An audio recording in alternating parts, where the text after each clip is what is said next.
Hey, so hello everyone, this is Akash Kandoi and I hope everyone of you is doing absolutely amazing.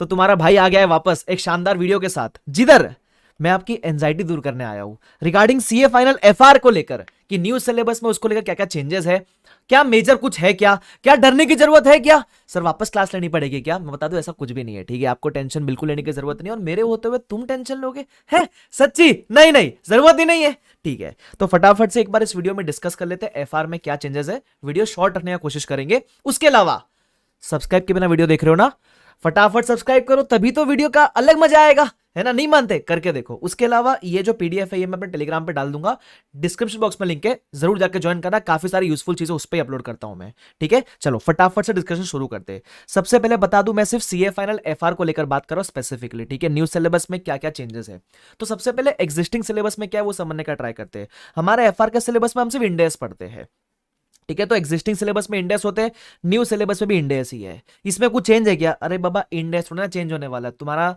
Law तुम्हारा Barrett तो ना change होएगा, वो तो same का same ही है, राइट? तो यहां कोई चेंज नहीं है। हाँ, थोड़े बहुत क्वेश्चंस ऐड हुए हैं, थोड़े बहुत क्वेश्चंस रिमूव किए। सर ऐड हुए, क्या बात करो? अरे ज्यादा नहीं, थोड़े से ऐड हुए। और काफी सारे क्वेश्चन तो पता है कौन से ऐड हुए? जो तुम्हारे पुराने आरटीपी वगैरह में थे, जो अपन क्लास में ऑलरेडी कवर करते थे, तो उन्होंने उसको उठा के मॉड्यूल में डाल दिया। तो आपको यहां टेंशन लेने की जरूरत नहीं है, hardly there is any change. छोटे मोटे क्वेश्चन ऐड हुए, कंसेप्ट तो वो के वही है, ठीक है? तो सर ये जो एक्स्ट्रा क्वेश्चन ऐड हुए वो फिर आप दोगे ना? अरे मैं दे दूंगा, टेलीग्राम पे डाल दूंगा, चिंता मत करो। चलो ठीक है, खुश। आगे एक टॉपिक था CSR, corporate social responsibility. Existing syllabus में था, न्यू सिलेबस में डैश है, मतलब नहीं है, मतलब डिलीट हो चुका है न्यू सिलेबस में। इंटीग्रेटेड रिपोर्टिंग पहले था, वो कोई पढ़ता था? आपको पता है कितना पढ़ते थे आप, ठीक है? चलो एनीवेज, अच्छा कोई ऐसा बच्चा है जो पहली बार एफआर को लेकर सुन रहा है तो बस सुनते हुए चलो।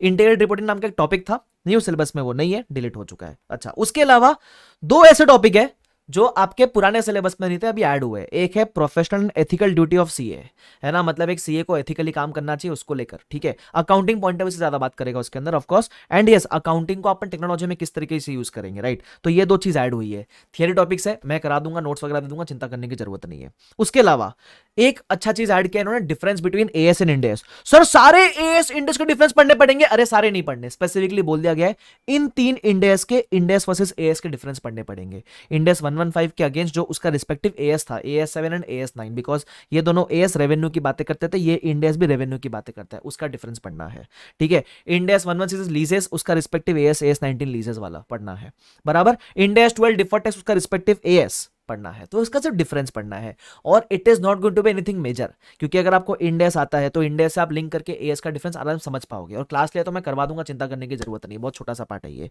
तो ये एक नया ऐड हुआ जो पहले नहीं हुआ करता था, ठीक है? उसके अलावा सिलेबस में लेकिन पेपर पैटर्न में हल्का सा चेंज है।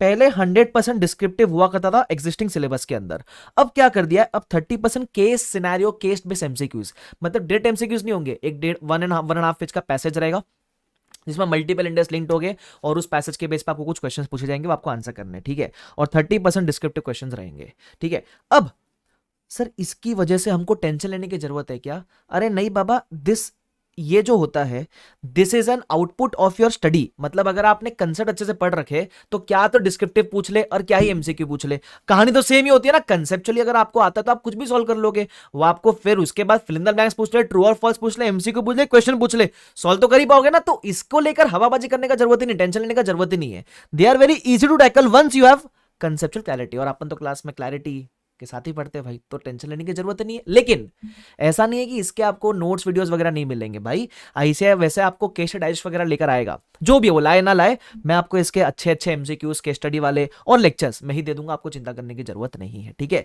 तो ये पार्ट के लिए आपको एक्स्ट्रा कुछ मेहनत नहीं करनी है, ठीक है? जो कंसेप्ट आपको ऑलरेडी आते हैं बस उसको अप्लाई करना है, और ऑफकोर्स अपन थोड़ी प्रैक्टिस के इसके ऊपर कर लेंगे, ठीक है? तो ये था सिलेबस के बारे में। उसके अलावा जैसे आईसीएआई ने न्यू सिलेबस के एफएक्यूज लाए ना, तुम्हारे भाई ने भी एफआर को लेकर एफएक्यूज लाए, ठीक है? ये मेरे एफएक्यूज है भाई, ये आईसीएआई वाले एफएक्यूज नहीं है, ये मेरे, कि एफआर को लेकर अब इतना सा बता दिया, फिर भी छोटे मोटे डाउट्स रहते ही है।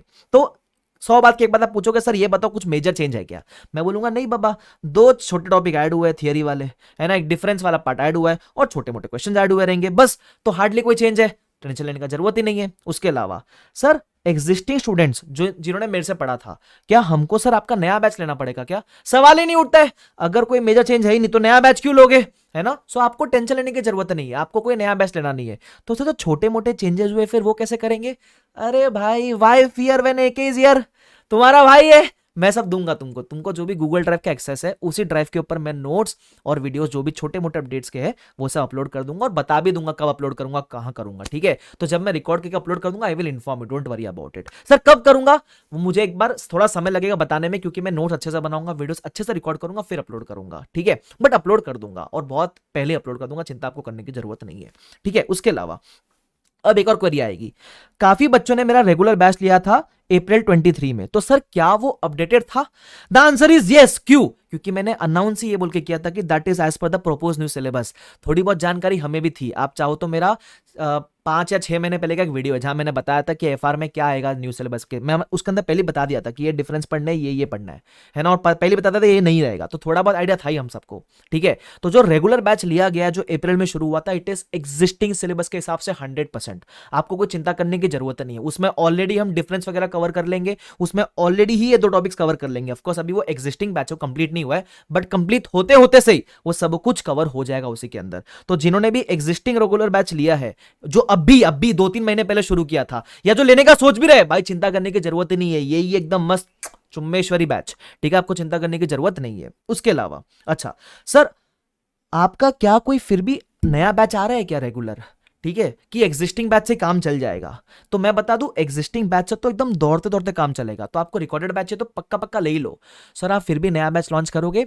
यस, मैंने सोचा है कि मैं अगस्त में टेंटेटिवली अगस्त फर्स्ट या सेकंड वीक में एक नया बैच लॉन्च करूंगा, जिसकी डिटेल्स में एक सेपरेट वीडियो में डिस्कस कर लूंगा, ठीक है। तो मैंने सोचा तो है कि मैं एक बैच लॉन्च करूंगा आप सबके लिए, but to be honest it is going to be on the similar lines जो हमारे रेगुलर बैच कंडक्ट हुआ है ऑलरेडी, तो उसमें कोई चेंज होने वाला नहीं सब्सटेंशियल, क्योंकि रेगुलर बैच भी एज पर न्यू सिलेबस ही हुआ है।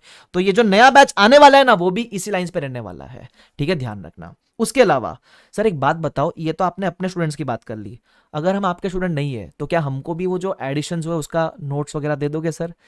चिंता क्यों करते हो ना, मैं है ना, तो मैंने यस बोला, यस दूंगा। कहां दोगे सर? टेलीग्राम पे डाल दूंगा मैं, ठीक है ना, टेलीग्राम पे आ जाओ बॉस, डलवा दूंगा, मिल जाएगा बॉस। तो सारे स्टूडेंट जिन्होंने मेरे से क्लास नहीं भी ले रखी है उनके लिए भी हेल्प हो जाएगी, क्योंकि ज्यादा कुछ सब्सटेंशियल है नहीं, तो जो भी एक्स्ट्रा क्वेश्चंस ऐड हुए हैं या जो दो थियरी टॉपिक ऐड हुए हैं या जो भी डिफरेंस वगैरह है, मैं उसके लिए शानदार अपने फॉर्मेट में, आपको पता है ना अपने कितना शानदार फॉर्मेट आता है नोट्स का, उसी फॉर्मेट में आपको बना के सब दे दूंगा, ठीक है। तो इसलिए प्लीज ये 2 चैनल ज्वाइन कर लेना, एक टेलीग्राम का चैनल का लिंक है उसी पे सारे नोट्स डालूंगा मैं, और यूट्यूब के ऊपर मैं जो भी रेलिवेंट वीडियोस है वो अपलोड करूंगा, ठीक है, क्योंकि यूट्यूब पे मैं रिवीजन, मैराथन, गाइडेंस वगैरह सब उस पर डालता रहता हूं, तो प्लीज ज्वाइन कर लेना, आप ही का भला होएगा, ठीक है। तो आई hope this video was helpful. ये जो पीडीएफ है आपको अगर फिर भी बात के रेफरेंस के लिए चाहिए तो मैं इसको अपलोड करके रख लूंगा, ठीक है। उसके अलावा और कुछ भी अगर क्वेरी वगैरह है, अगर मैं कुछ आंसर करना रह गया इस वीडियो के अंदर, तो कमेंट सेक्शन आप ही का है, प्लीज जाके कमेंट कर देना, ठीक है। और अगर वीडियो यहां तक देखा है तो लाइक जरूर करना, और बता दूं मेरे जो भी लेक्चर्स अवेलेबल है they are exclusively available on bbvirtuals.com, तो आप वहां जाके बाय कर सकते हो। तो तब तक के लिए thank you so much everyone, I hope this was helpful, bye bye everyone, take care, see you all.